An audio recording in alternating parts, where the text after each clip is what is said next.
Le hajj. Pas le hajr. C'est le hajr et le hajj. Voilà. C'est le point 360, je pense. Ou 361. C'est ça, non? Non.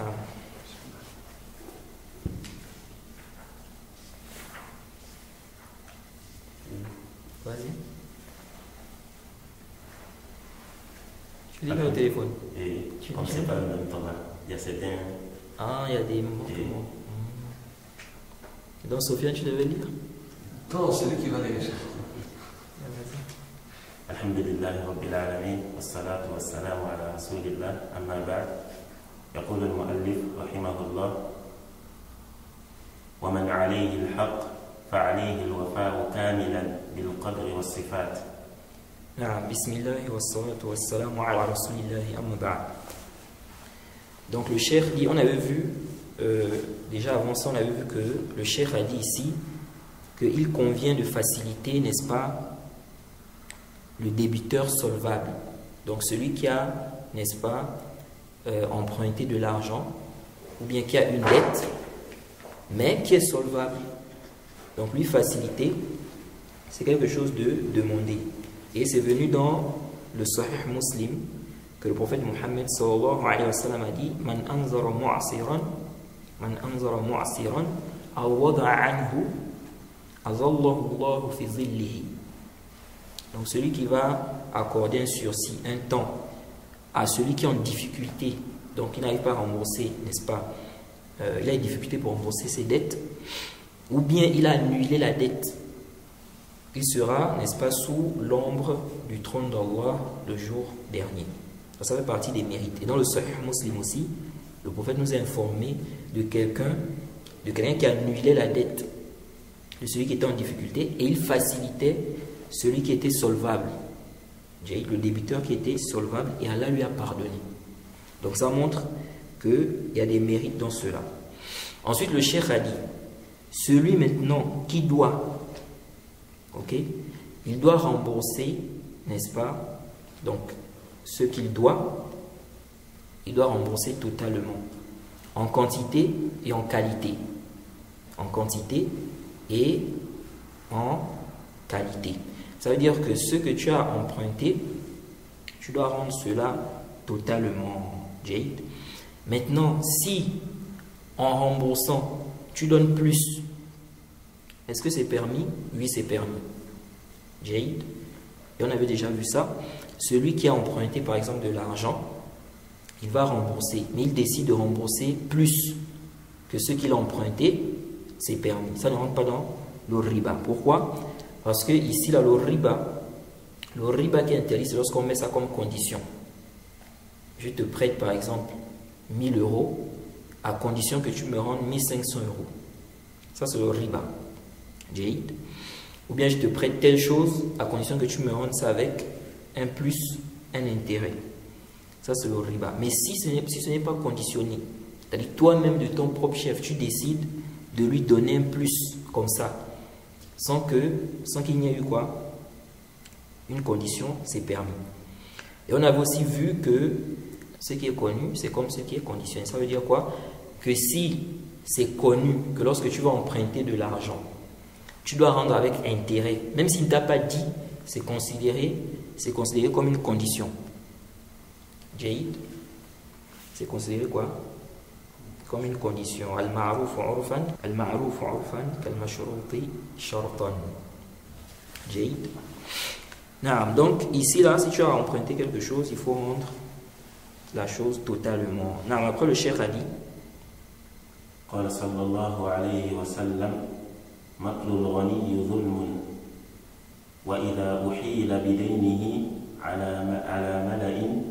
على مليء فليحتل متفق عليه وهذا من المياسرة. Donc le cheikh ici nous cite un hadith. Il dit que le prophète Mohammed sallallahu alayhi wa sallam a dit: le fait que le riche ne veuille pas payer sa dette est une injustice. Le fait que le riche ne veuille pas payer sa dette est une injustice. Il dit, si on vous demande d'accepter la délégation de créance, acceptez-la si le délégué est solvable. Si on vous demande d'accepter la délégation de créance, acceptez-la si le délégué est quoi? Solvable. Ça veut dire quoi? Déjà, il n'est pas permis lorsque, n'est-ce pas, tu as emprunté de l'argent ou bien tu dois à quelqu'un, il n'est pas permis pour toi de refuser de rembourser. Tu dois rembourser cela. Ça fait partie des injustices. Tu as la capacité de rembourser, mais tu ne rembourses pas. Et ici, là, comme a expliqué Ibn Hajar, ici le prophète a dit le riche. Mais Ibn Hajar et plusieurs savants ont expliqué que ce qui est visé ici, c'est celui qui a la capacité de rembourser, mais il ne rembourse pas. Donc il peut rembourser sa dette, mais il fait quoi? Il fait tourner le créancier, il ne rembourse pas. C'est une injustice, ce n'est pas permis. Et le prophète Mohammed sallallahu alayhi wa sallam, dans le hadith qui est rapporté par Abu Daoud et Nasa'i, il a dit, c'est un hadith authentique, le prophète a dit, celui qui a les capacités de rembourser et qui ne rembourse pas, n'est-ce pas, son honneur devient halal. Et sa punition aussi. Il est permis de le punir. Ça veut dire quoi? Quelqu'un, il a les moyens pour rembourser ses dettes, mais il est en train de tourner. Il fait tourner le créancier. Il appelle mon argent demain, après-demain. Il ne veut pas rembourser. Pourtant, il a les capacités de rembourser. Celui-là, son honneur n'est plus sacré. Ça veut dire quoi? Ça veut dire qu'on peut parler de ce qu'il fait là. On peut dire aux gens, regardez celui-là, il prend, n'est-ce pas, il emprunte de l'argent, il ne rembourse pas. Il emprunte, il ne veut pas rembourser. On dit ça aux gens. Il ne doit pas dire que non, vous êtes en train de bafouer mon honneur. Parce que ici, c'est jaiz. Le prophète a dit, yuhillu irdahu wa uqubatahu. Donc si tu as les moyens, tu as les capacités de rembourser, tu ne veux pas rembourser, ton honneur ici, là, sur ce point-là n'est plus sacré. Et il a dit, le prophète a dit,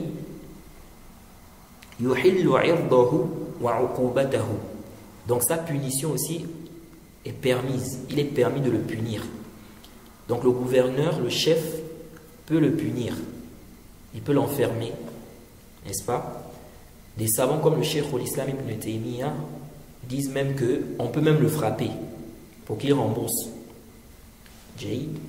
On peut même le frapper pour qu'il rembourse. Ou bien quelqu'un, il a fait quoi? Il a les moyens, mais il ne veut pas rembourser. On sait ça. On sait qu'il a les moyens. Maintenant, il a caché l'argent. Il a fait quoi? Il a caché l'argent là. Donc, le gouverneur peut l'enfermer ou bien le frapper jusqu'à ce qu'il montre là où il a mis l'argent. On le frappe pour qu'il montre là où il a mis l'argent. Car le prophète a dit ici, yuhillu irdahu wa uqubatahu. Donc, le prophète dit, celui-là, celui qui fait ça, c'est une injustice. Donc, ce n'est pas permis. Maintenant, il a dit, si on vous demande d'accepter la délégation de créance, acceptez-la. Si le délégué est solvable. Ça veut dire quoi? J'ai ici, là, je te dois par exemple, je te dois 1000 euros ou bien 1000 riyals. Je te dis, va chez le frère Abdurrahman, par exemple, il me doit 1000 riyals ou 1000 euros. Tu prends ça avec lui. Ici, là, c'est permis. Ici, c'est quoi? C'est permis. Et le prophète dit ici quoi? Que tu dois accepter ça.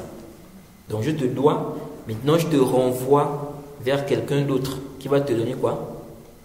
Qui va te donner ton argent. Quelqu'un qui me doit, par exemple. Ok? Donc, le prophète dit ici, si on vous demande d'accepter la délégation de créance, donc, la dette, là, je renvoie ça, je te renvoie ça, ou bien on va dire, je renvoie ça à tel autre, ok? Le prophète dit d'accepter ça. Si, il a dit, si le délégué est quoi? Solvable. Ok? Il dit, ça fait partie de la facilité.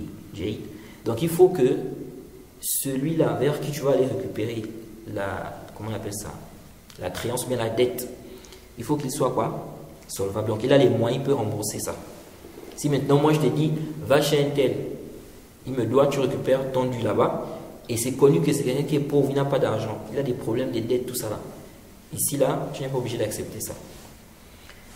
Ensuite il a dit, le cheikh, فالمليء هو القادر على الوفاء الذي ليس مماطلا ويمكن تقديره بمجلس الحكم. Donc le cheikh nous dit maintenant, qui est donc le mali? On a dit ici, Iza uhila bidaynihi ala mali. Donc qui est-il? Le cheikh dit, le mali, c'est celui qui est capable de rembourser. Donc il est capable de rembourser la dette là. Ok? Et ce n'est pas quelqu'un qui refuse de rembourser. Donc quelqu'un peut avoir les capacités. Il est riche par exemple, mais il ne veut pas rembourser. Tu vas chez lui, il te dit, oui, vraiment j'ai eu des problèmes, j'ai eu un imprévu, donc passe la semaine prochaine. La semaine prochaine, tu passes, il te dit vraiment c'est compliqué, passe la semaine prochaine. La semaine prochaine, tu passes encore, c'est la même chose. Il ne fait que te renvoyer. Donc il ne veut pas essayer de rembourser. Donc ça ne doit pas être quelqu'un qui est comme ça. Si c'est connu que celui-là, quand il y a des dettes, il a du mal à rembourser, il fait tourner les gens. Ici, là, tu ne pars pas. Et le cheikh a dit ici, il faut aussi que ce soit quelqu'un que tu peux emmener en justice. Ok? Donc, si c'est quelqu'un, par exemple, que tu ne peux pas emmener en justice, par exemple, il est dans un autre pays, tu ne peux pas l'emmener en justice. Parce qu'il y a des gens, tu ne peux récupérer ton droit chez eux que si tu les emmènes en justice. Donc, supposons, il te dit récupère ça chez un tel, mais il n'est pas dans le même pays que toi. Ici, là, si tu ne peux pas l'emmener en justice, ici, là, tu n'es pas tenu de prendre ça chez lui. Tu lui dis non, tu me rends mon argent. De même aussi, comme explique le cheikh Ibn Uthaymin et bien d'autres, ça peut être aussi quelqu'un, tu peux l'emmener à la base, mais par rapport à sa place, tu es gêné en fait de l'emmener en justice. Par exemple, ton père, ou bien ton frère, ou ta soeur, dans la famille, tu as du mal à l'emmener en justice. On va dire, regardez, il emmène son parent jusqu'au tribunal et tout ça, parce que son parent lui doit. Des choses comme ça. Ou bien quelqu'un qui a une grande place dans la Oumma. Il a vraiment une force, un pouvoir. Tu ne peux pas l'emmener en justice, par exemple. Le fait de l'emmener en justice, tu as perdu déjà d'emblée, en fait. Des cas comme ça, on dit non. Donc, il faut que ça soit quelqu'un, il peut rembourser, et c'est quelqu'un, tu peux l'emmener en justice, n'est-ce pas? Ce qui fera en sorte qu'il pourra te rembourser ton dû. Donc, si c'est quelqu'un comme ça, on te dit, prends ça chez lui, ici, là, c'est déjà ici, tu peux. Si tu acceptes. وإذا كانت الديون أكثر من مال الإنسان وطلب الغرماء أو بعضهم من الحاكم أن يحجر عليه حجر عليه ومنعه من التصرف في جميع ماله ثم يصفي ماله ويقسمه على الغرماء بقدر ديونهم. Donc le cheikh maintenant nous parle de celui-là qu'on va mettre sous tutelle. On avait dit que le hajr c'est quoi? C'est la mise en tutelle ou la mise sous tutelle. Et ça existe même chez les non-musulmans, ils pratiquent ça. Aux États-Unis, ils pratiquent ça beaucoup avec les artistes par exemple. Les artistes qui se droguent là et qui n'arrivent pas à gérer leurs biens. Souvent leurs parents, n'est-ce pas? Qu'est-ce qu'ils font? Ils mettent l'artiste sous tutelle. Donc, il ne peut pas lui-même dépenser son argent. C'est par exemple son père qui s'occupe de cela, etc. Donc ça aussi, ça existe dans l'islam. Donc, ici, là, maintenant, le cheikh va nous parler de cela. Alors, il faut savoir que ceux qui sont endettés, on peut les classer en 3 catégories.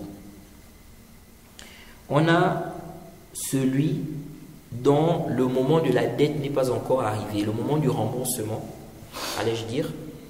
On a celui dont le moment du remboursement n'est pas encore arrivé. et il n'a pas ce qui lui permet de rembourser sa dette. Celui-là, il n'est pas obligé de rembourser parce que le moment n'est pas encore arrivé et on ne doit pas le mettre sous tutelle. Le moment du remboursement n'est pas encore arrivé. Le premier cas, le moment du remboursement n'est pas encore arrivé. Par exemple, il a fait un prêt, il doit rembourser le 25 du mois. Ce n'est pas encore arrivé.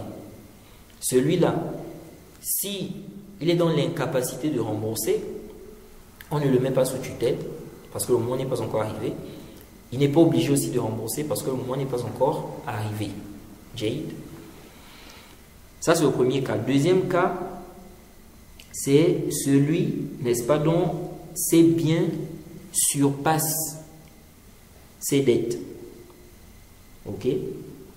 Donc, il a beaucoup de biens, ou bien il a des biens qui lui permettent de rembourser ses dettes. Celui-là aussi, on ne le met pas quoi? Sous tutelle. On ne l'empêche pas d'utiliser, de dépenser ses biens. Maintenant, si il ne veut pas rembourser celui-là, le gouverneur a le droit de l'enfermer pour qu'il rembourse quoi? Pour qu'il rembourse sa dette. Ok? Si, malgré tout ça, il refuse toujours, le gouverneur peut prendre ses biens, il vend, et puis il rembourse quoi? Il rembourse ses dettes. Ensuite, dans le troisième cas, c'est celui, n'est-ce pas, où le moment du remboursement est arrivé. Et ses dettes surpassent ce qu'il a, les biens qu'il a. C'est celui-là dont il est question ici. Celui-là, si les créanciers demandent qu'on le mette sous tutelle, on va le mettre sous tutelle. Donc ici, le cheikh a dit, si les dettes dépassent, ok, les dettes sont supérieures aux biens de la personne et que les créanciers ou bien certains parmi eux demandent au gouverneur de mettre donc le débiteur sous tutelle, alors le gouverneur va le mettre sous tutelle. Et il dit, il va l'empêcher donc de faire quoi? De disposer de ses biens, de tous ses biens.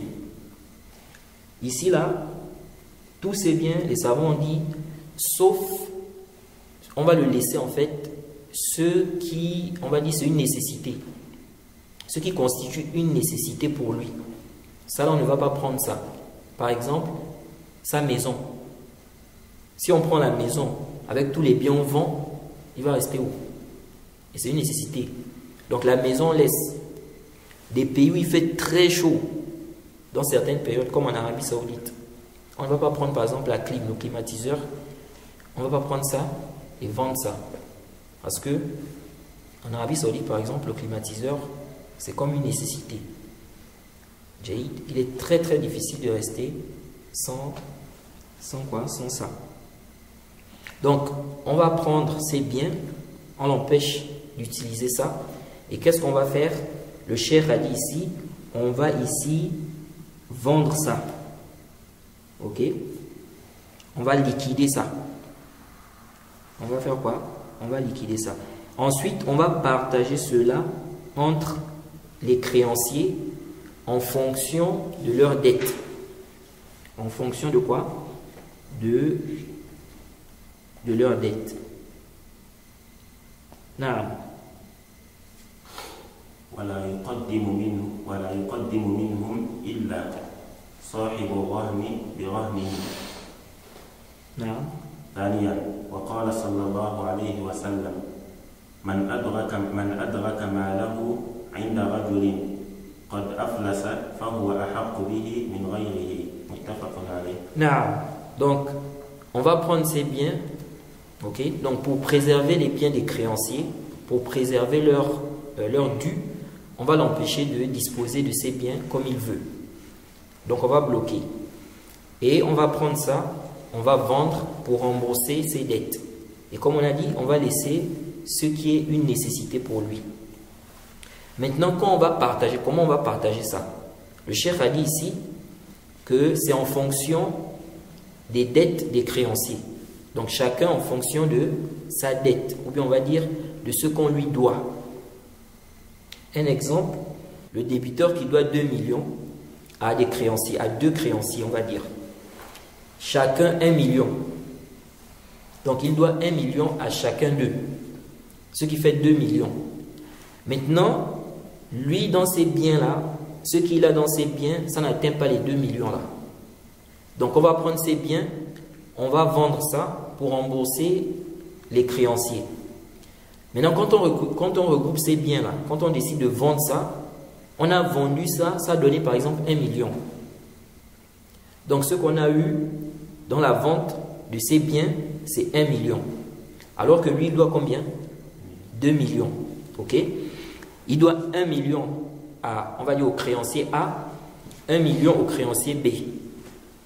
Comment on va partager ça?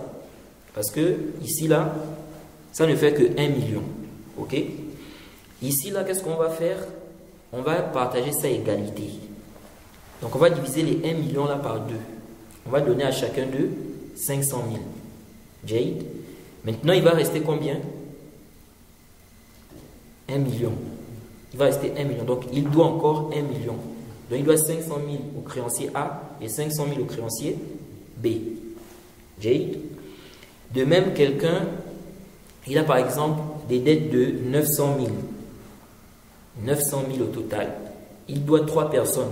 300 000, 300 000, 300 000 chacun. On a pris ces biens, on a vendu. Ça donne par exemple 600 000. Ici, là, si on donne à chacun 300 000, il y a une personne qui n'aura rien. J'ai dit parce qu'ils sont à 3. 300 000, 300 000, 300 000. 600 000, ça fait 2 fois 300 000. Donc, si on donne 300 000, 300 000, il y a une personne qui n'aura quoi? Rien. Donc, qu'est-ce qu'on va faire? Ici, on va prendre les 600 000 là et on va diviser ça par 3. Jade. Et donc, chacun aura combien? 200 000. 200 000. Jade. Chacun aura 200 000. C'est bon? Vous avez compris? Non. Si maintenant les sommes sont différentes, ici on va faire quoi? On va prendre la dette totale, on va diviser ça par la somme qu'on a eue, qu'on a vendue. Le chiffre qui va sortir là, on va diviser ça quoi? Dans ce qu'on doit à chacun. Jade. Par exemple, si on va dire 900 000, Jade, ou bien non, 800 000, disons, il doit 800 000. Maintenant, quand on a vendu ces choses, on s'est retrouvé avec 200 000 par exemple. 200 000 seulement. Donc, il manque combien? Sur 800 000. 600 000. Jay. Donc, qu'est-ce qu'on fait ici là? Supposons il doit par exemple à une personne 100 000. Il doit à une autre personne 200 000. Il doit à une autre personne 300 000. Ainsi de suite, jusqu'à ce que ça fasse tout 800 000. Ici, qu'est-ce qu'on fait? On prend les 800 000 là, on va diviser ça par 200 000. Jay, ça fait combien? Tu as calculé ça? C'est un peu. Ou bien, puisque tu as. Laisse, il va faire ça. Ça va être des pourcentages en fait, tout simplement. Hein? Ça va être des pourcentages. Non, je ne suis pas sûr. Tu fais 800 000 divisé par 200 000. 800 000. Ça fait 4. Ça fait 4. Ah, très bien, je pense que c'est ça. Ça c'est 4 fois. C'est 4, non? Ouais, c'est ça. Très bien, ça fait 4. Voilà. Ça fait 4. Ça veut dire qu'ici, on a un quart des biens. Chacun va avoir le quart des biens. Donc, si on a 200 000 au total, donc qu'est-ce qu'on va faire? On va regarder, donc chacun maintenant, on va enlever le quart là. Si par exemple, on doit à une personne, par exemple, 100 000. Ok? Donc, celui à qui on doit 100 000, on va diviser 100 000 par 4. Ça fait combien? Ça fait un peu 100 000 divisé par 4. C'est ça, 25 000. Ouais, c'est multiplié par 1 divisé par 4. C'est le quart. 100 000 divisé par 4, c'est 25 000. C'est 25 000, très bien. C'est-à-dire que lui là, celui à qui on doit 100 000, on va lui donner 25 000. Jay. Oui. Donc il va lui devoir combien encore? On va faire 100 000 moins 25 000, je pense. C'est 75 000 divisé par 4. Non, 100 000 moins 25 000. 75 000. Ouais, c'est ça, 75 000. 75 000. Machallah. Je vois en tête. C'est ça en fait, tu vois. Donc, ça veut dire que c'est comme ça qu'on va faire. Donc, chacun, ce sera comme ça. Donc, si on doit, par exemple, 300 000 à quelqu'un, on va faire 300 000 divisé par 4. Ce qu'on trouve, c'est ce qu'on va lui donner. Et ainsi de suite. Maintenant, on va calculer ce qui reste. Donc, il va devoir encore combien aux autres là, ou bien à ces créanciers-là. Et c'est ce qu'il devra donner quand Allah va lui faciliter à avoir des biens. C'est bon, non? Tu voulais dire quoi? C'était ça? Ok. Now, ensuite, le cheikh a dit quoi? Il a cité un hadith. Avant ça, il a dit, on ne fait précéder aucune personne sur les autres. Ça veut dire que quand on va partager ça là, il n'y a pas quelqu'un, il n'y a pas un parmi eux qu'on va faire précéder sur les autres. Jade. Donc ça veut dire qu'ils ont tous le même droit. Et si on veut faire précéder quelqu'un sur les autres, ce qui va se passer c'est quoi? Il y a d'autres qui n'auront pas. Okay, si on dit non, toi on te donne pour toi, on te doit combien? On te doit 500 000. Pourquoi on te donne tes 500 000? Maintenant ce qui va rester, si ça ne suffit pas pour les autres, donc pourquoi toi on doit te donner ta part complète et puis les autres non? Donc c'est pourquoi on a dit on va partager en fonction de quoi? Des dettes des personnes. Jade, de telle sorte que chacun puisse avoir son dû, ou une part plutôt de son dû. Maintenant il a dit on ne fait précéder personne sauf celui qui a quoi? Sauf le créancier hypothécaire. Le créancier hypothécaire. C'est-à-dire celui chez qui il a fait quoi? Il a laissé un gage. Ok? On avait déjà vu la question de l'hypothèque. Donc ça veut dire quoi? C'est quelqu'un qui a des dettes. Maintenant, parmi ses créanciers, il avait déposé un gage chez l'un d'eux. Donc c'est un de ses biens. Celui-là, chez qui on a déposé le gage, lui va d'abord prendre sa part. Ok? Le cheikh dit, il va d'abord prendre sa part. Il dit, le prophète Mohammed sallallahu alayhi wa sallam a dit, celui donc qui va trouver son bien ou ses biens, n'est-ce pas, dans une version bi'aynihi, donc il a trouvé son bien chez quelqu'un qui est tombé en faillite ou bien chez un failli. Chez un failli, il est le plus en droit, n'est-ce pas, sur ce bien que les autres. Ça veut dire que les créanciers arrivent, ils veulent récupérer leurs biens. Maintenant, il y a parmi les créanciers quelqu'un qui a retrouvé son bien. Il a vendu par exemple, je ne sais pas moi, quelque chose à crédit. Disons, je ne sais pas, un sac de riz à crédit. Le créancier là, il a trouvé son sac de riz là, c'est le sac de riz là qu'il avait vendu. Ok? Ici là, le prophète dit qu'il est plus en droit. Donc ça veut dire que lui, il va enlever son droit. Parmi tous les autres créanciers, on ne va pas prendre son bien, mélanger ça dans tous les biens pour vendre et puis faire quoi? Donner ce qu'il doit, non. Lui là, il est à haq. Donc c'est lui qui fait quoi? C'est lui qui va récupérer tout son dû. Ok? Il va enlever son sac de riz, il part avec. Maintenant les biens qui vont rester là, on va partager ça, n'est-ce pas? Entre qui c'est? Entre les créanciers. Maintenant il y a une mas'ala, c'est le cas où le créancier là, il avait reçu une partie des biens. Par exemple, il a vendu quelque chose à la personne à crédit. Mais la personne a donné une partie déjà. Il reste une partie. Maintenant, il vient trouver son bien là, c'est toujours là. Chez celui qui est tombé en faillite, ou bien chez le failli là. Est-ce qu'il a le droit de prendre ça? Ici, il y a des savants qui ont dit non. Il ne prend pas ça. Jade, il ne prend pas ça. Il y a d'autres qui ont dit, ça c'est la parole de l'imam Malik, qu'est-ce qu'il fait? Il rend l'argent qu'il a pris et puis il récupère sa chose. Et c'est ce qui est plus apparent et le plus savant.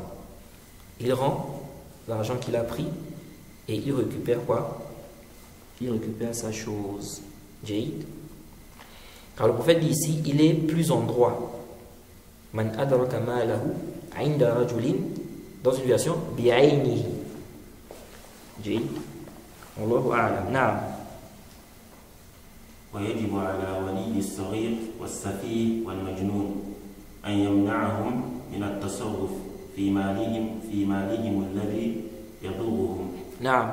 Il dit l'obligatoire au tuteur du petit enfant, ok, ou bien celui-là qui est incapable de gérer son argent, ou bien le fou, il est obligatoire qu'on les empêche tous de disposer de leurs biens dans ce qui leur cause du tort. Ok? Donc, un papa par exemple, un tuteur, ou bien quelqu'un qui garde un enfant, cet enfant a beaucoup d'argent. Par exemple, il a hérité de son père, il est riche. Mais c'est un enfant, il ne sait pas quoi gérer. Il gaspille l'argent, il achète, n'est-ce pas, des choses qui ne sont pas utiles, il dépense des sommes, des grandes sommes. Et celui-là, on doit gérer son argent. Ok? De même le fou. Donc, on va dire quoi? On va le mettre sous tutelle. Ok? C'est pas lui qui va gérer. Non.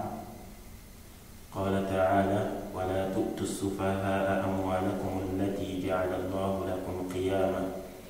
Ici aussi, il y a un autre point une mas'ala ici que j'ai oublié de mentionner. Le cas où la personne a retrouvé, donc par rapport au hadith qui a été cité précédemment, le cas où la personne a retrouvé son bien, mais ce n'est pas encore le moment du remboursement de la dette. Ok? Il a vendu par exemple une chaussure, n'est-ce pas, à quelqu'un, ou bien un téléphone, ou bien une voiture. Celui-là est tombé en faillite. Il est venu là trouver la chose. Mais ce n'est pas encore le moment de quoi? Ce n'est pas le moment sur lequel il s'était mis d'accord pour le remboursement. Il devait par exemple rembourser le mois prochain. Ce n'est pas encore arrivé. Maintenant, il y a des créanciers qui ont demandé qu'on le mette sous tutelle. On dit, ah, celui-là, on l'a mis sous tutelle. Il ne peut plus disposer de ses biens. Lui, là, il arrive, il trouve son bien là. Est-ce qu'il a le droit de récupérer ça, sachant que ce n'est pas encore quoi? Le moment du remboursement. Lui, il doit rembourser, par exemple, la voiture, il avait pris ça à 1 million. C'est le mois prochain qu'il doit rembourser. Donc, est-ce que lui, ici, là, il a le droit de récupérer ça? Les savants ont divergé aussi par rapport à ça. Mais l'avis qui est apparent par rapport au texte, il a le droit. Pourquoi? Parce que ici, là, le prophète a dit quoi? Il est ahaq. C'est am. Les savants qui ont dit récupère disent que le texte est général. On a dit celui qui va trouver son bien chez quelqu'un qui est tombé en faillite ou bien infailli, il est le plus en droit sur ce bien-là que les autres. Donc c'est am. On n'a pas précisé ici que c'est au moment du remboursement. Donc à ce moment, du moment où il est tombé en faillite, c'est infailli, il peut récupérer son bien. قال تعالى ولا تؤتوا السفهاء أموالكم التي جعل الله لكم قياما. نعم سورة 5 سورة 4 نعم سورة 4 verset 5.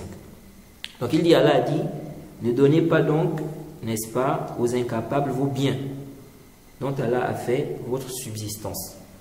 Donc Allah nous dit de ne pas donner les biens aux incapables, c'est-à-dire ceux qui ne peuvent pas gérer. Ok? Donc de là, les savants ont tiré que quelqu'un qui ne peut pas gérer ses biens, il ne faut pas lui donner ça. Sinon, il va gaspiller quoi? Il va gaspiller les biens là. Et ça, ce n'est pas seulement un enfant. Ça peut être un enfant, oui. Ok? Mais ça peut aussi être quelqu'un d'adulte, mais il ne sait pas quoi? Il ne sait pas gérer. Donc pour préserver les biens là, parce que gaspiller l'argent en islam, ce n'est pas permis. Donc on va faire quoi? On va l'empêcher de disposer de ses biens comme il veut. On va utiliser ça, on va lui donner ce dont il a besoin. Donc, on va payer ça pour lui. Il a besoin de ça, il a besoin de ça, il a besoin. On ne lui donne pas lui-même pour qu'il dispose de cela. Ensuite, il a dit وعليه ألا يقرب مالهم إلا بالتي هي أحسن من حفظه والتصرف النافع لهم وصرف ما يحتاجون إليه منه. Donc il dit ici que la personne ne doit pas s'approcher de leurs biens sauf de la meilleure façon. Ok? Il doit garder ça, préserver leurs biens. Ok? Et se servir ou bien servir l'intérêt de ces derniers et dépenser ça dans ce dont quoi ils ont besoin. Ok? Ça veut dire que la personne ne doit pas gaspiller ces biens-là. Il ne doit pas gaspiller les biens de ce petit enfant ou bien celui qui est incapable de gérer ses biens ou bien le fou. Il ne doit pas gaspiller ça. ووليهم أبوهم رشيد فإن لم يكن جعل الحاكم الوكالة لأشفق من جده من أقاربه وآمنهم وآمنهم. وآمنهم ومن كان غنيا. Tu as dit وأعرفهم bien وأعرفهم. وأعرفهم. نعم. وآمنهم. نعم.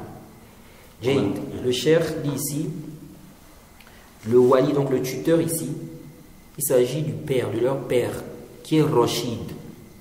Donc c'est quelqu'un, n'est-ce pas, de droit. Ça ne doit pas être quelqu'un aussi qui est pervers, qui gaspille l'argent, ok? Parce que celui-là, il va gaspiller l'argent là. Il va prendre, par exemple, quelqu'un, il gaspille l'argent pour consommer de l'alcool, n'est-ce pas? Il utilise l'argent pour faire des voyages, faire le zina, tout ça. On ne peut pas confier à ce dernier-là l'argent du petit enfant, de l'orphelin, ou bien même du fou là. Sinon, il va gaspiller cet argent-là. Donc, il faut que ça soit quelqu'un de Rachid. Il sait, n'est-ce pas, dépenser, il utilise, n'est-ce pas, il dépense en fait de façon convenable. Non, donc, il dit ici, s'il n'y a pas, si on ne trouve pas donc, ou bien si le papa n'est pas comme ça, ok, il dit le hakim, le gouverneur, il va donc attribuer cette tâche-là, il va déléguer quelqu'un qui va faire ça. Il dit celui qui est plus bienveillant envers ces gens-là, parmi les proches, et celui qui les connaît mieux et qui est fiable. Donc c'est pas quelqu'un qu'on va lui donner l'argent, là il va prendre ça, il va voler. Il mange ça, il gaspille ça. Non. ومن كان غنيا فليتعفف ومن كان فقيرا فليأكل بالمعروف وهو الأقل من أجرة مثله أو كفايته والله أعلم. نعم. Le cheikh dit ici, celui qui est riche, il est riche, il ne doit pas prendre de ces biens-là. Il doit s'en abstenir. Ok? Le tuteur qui est aisé, il ne doit pas toucher ces biens-là. Et il dit وَمَنْ كَانَ فَقِيرًا. Celui qui est pauvre, il peut manger de façon convenable. Il peut utiliser ces biens-là de façon convenable. Donc, un tuteur ou quelqu'un qui a la tutelle, n'est-ce pas? Il garde les biens de la personne. C'est lui qui garde ça, c'est lui qui gère ça. Ici, là, il peut utiliser ça. Comme c'est quelqu'un, il travaille, il surveille les biens là, il gère ces biens là. Ok? C'est lui qui garde ça, c'est lui qui gère, c'est lui qui fait en sorte que, c'est-à-dire, il travaille pour que ces biens-là soient bien préservés. Il a le droit d'utiliser ces biens-là de façon convenable. Ok? Maintenant, le cheikh a expliqué ce que ça veut dire. Il dit ici qu'il va prendre ce qui est inférieur, n'est-ce pas, au salaire de celui qui fait la même chose que lui, ou bien inférieur à ce qui lui suffit. Ça veut dire quoi? Si par exemple, disons que celui qui garde l'argent d'un orphelin par exemple, il garde ça, il gère, etc., etc. C'est connu dans le pays que celui qui fait ça, on lui donne 50 000 chaque fin du mois. Jade. Et lui, ce qui lui suffit pour ses besoins, c'est 100 000. Pour le cher, ici, là, il va prendre 50 000 dans les biens de cette personne-là, ou de l'orphelin-là. Si maintenant, lui, ce qui lui suffit, c'est 50 000, mais celui qui fait le travail, qui fait la garder, l'argent, gérer tout ça là, on lui donne 100 000, par exemple, dans le pays, c'est connu comme ça. Pour le cher, il va prendre 50 000. Jade. Donc, il va prendre ce qui est inférieur. Ils disent pourquoi? Ils disent c'est pour préserver les biens de cette personne-là, que ce soit l'orphelin ou le petit enfant ou le fou, etc. Ok? Mais le cheikh Ibn Uthaymin a expliqué que ça là, ça va s'opposer aux zahir du verset, ce qui est apparent du verset. Parce que dans le verset 6 de la sourate 4, elle a dit quoi? وَمَنْ كَانَ فَقِيرًا. D'abord, وَمَنْ كَانَ غَنِيًّا فَلْيَسْتَعْفِفْ. Celui qui est riche, il doit s'en abstenir. Donc de l'argent de l'orphelin, il ne doit pas toucher ça. Il ne prend pas. Il a dit وَمَنْ كَانَ فَقِيرًا فَلْيَأْكُلْ بِالْمَعْرُوفِ. Celui qui est pauvre, qu'il prenne de cet argent-là selon ce qui est convenable, de façon convenable. Le cheikh ici, on lui dit que ce qui lui suffit, par exemple, c'est plus, par exemple, c'est 100 000. Maintenant, le travail que lui est en train de faire là, celui qui fait ça mérite 50 000. On lui dit, tu prends 50 000, pas 100 000. Alors que ce qui lui suffit, c'est quoi? C'est 100 000. Il va toujours rester pauvre. Et le cheikh voit que ça s'oppose au verset. Ok? Donc, le cheikh Ibn al-Uthaymin, dans son explication de Al-Mumti', il dit, il prend ce qui lui suffit. Même si c'est plus que ce que quelqu'un qui fait le même travail que lui doit avoir. Ok? Donc ça veut dire quoi? Ça veut dire que ici là, il va prendre ce qui lui suffit. C'est ce qu'on regarde. Qu'est-ce qui te suffit pour manger, pour vivre? C'est telle somme, alors tu prends ça. Jaïd. Car Allah a dit وَمَنْ كَانَ فَقِيرًا فَلْيَأْكُلْ بِالْمَعْرُوفِ. C'est bon? Non. Donc on s'arrête ici. Après le cheikh parle maintenant du sulh, c'est-à-dire la conciliation. S'il y a une question par rapport à ce qui a été dit. Une question. Ça a été compris. Non. Quand on parlait de débiteur et de créancier, Non. si maintenant la personne qui veut recevoir l'argent qui lui est dû, Non. la personne qui est en dette lui dit il va voir telle personne qui me doit tel montant. Très bien. Et tu as rappelé que c'est que la recommandation du prophète sallam c'est d'accepter. Il accepte. Mais si la personne, si par exemple, je prends l'exemple ici, lui me doit de l'argent. Oui. Lui me doit de l'argent, et puis quand je vais chez lui, il me dit non, tu vas chez lui. Il t'a dit ok, va récupérer ça chez lui. Ouais, il va récupérer chez lui. Donc lui, te renvoie là. il va aller chez lui, mais lui il dit non, je ne vais pas te donner à toi. Moi la dette que j'ai, C'est à toi. C'est à toi que je dois de l'argent. Jaïd. Donc il dit, enfin, ce que je ne comprenais pas, c'est que d'un côté on dit que la personne qui est en dette, la personne qui est en dette, elle peut orienter vers une autre personne, Oui. mais cette autre personne doit aussi accepter. Très bien, ça, les savants parlaient de ça. En fait, il y a une divergence. Déjà, à la base, lui, il n'y a pas d'ishkal. Toi aussi, c'est ton droit, c'est ton dû. Jay. Mais ici, quand on regarde le zahir du hadith, on te dit d'accepter. Jay. Le problème, c'est lui. C'est-à-dire celui vers qui il te renvoie là. Est-ce qu'on doit prendre son accord? Il doit déjà contacter ou bien il doit parler avec lui. Que ce que tu me dois là, je vais envoyer un tel qui va venir récupérer ça. Tu lui donnes ça. À ce moment, il n'y a pas d'ishkal. Voilà. Mais ça, c'est bien évidemment sous condition que moi je suis capable de remettre la dette. Bien sûr, on a vu ça. Non? On a dit il faut que tu sois capable. Parce que si tu n'es pas capable, il ne va pas chez toi en fait. Non. Moi, je n'ai pas compris la dernière mas'ala. Oui. Quand tu évoquais notamment la vie du Cheikh Sa'd rahimahullah.